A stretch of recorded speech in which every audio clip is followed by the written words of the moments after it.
John Snow was a physician, epidemiologist, and pioneer in the field of public health.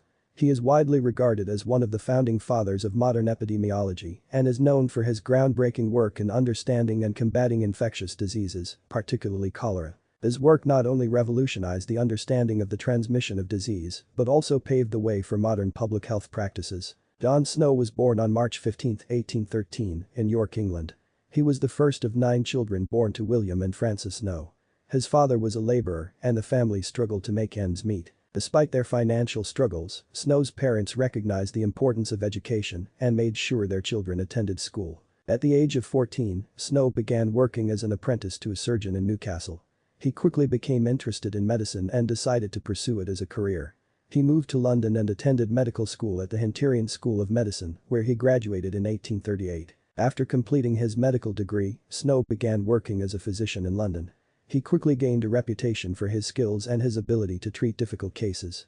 In 1843, he was appointed as a physician to the Westminster Hospital, where he continued to work for the rest of his life. In addition to his work as a physician, Snow was also interested in research. He conducted experiments on the use of ether as an anesthetic and was one of the first physicians to use it in a surgical procedure. In the mid-1800s, London was plagued by a series of cholera outbreaks. The disease was a mystery to most physicians at the time, and many believed it was caused by miasma or bad air.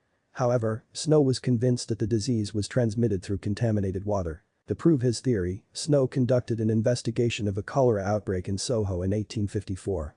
He mapped the location of each case and found that they were clustered around a single water pump on Broad Street. He also discovered that the households that used that pump were more likely to contract the disease than those that did not. Snow's investigation was a breakthrough in the understanding of the transmission of infectious diseases. He showed that cholera was not caused by miasma, but by contaminated water. His findings paved the way for modern public health practices, such as water treatment and sanitation. After his discovery of the cause of cholera, Snow continued to work as a physician and researcher. He published several papers on the disease and other public health issues. He also continued to practice medicine, treating patients at the Westminster Hospital. Snow's work was not fully recognized during his lifetime, but he is now widely regarded as one of the most important figures in the history of public health. His insights into the transmission of infectious diseases revolutionized the field and paved the way for modern public health practices. His legacy lives on in the work of public health professionals around the world who continue to fight infectious diseases and promote health and well-being for all. John Snow was a remarkable physician, researcher, and public health pioneer. His groundbreaking work on the transmission of cholera and other infectious diseases has saved countless lives and has had a profound impact on the field of public health. He will always be remembered as one of the founding fathers of modern epidemiology and a champion of public health.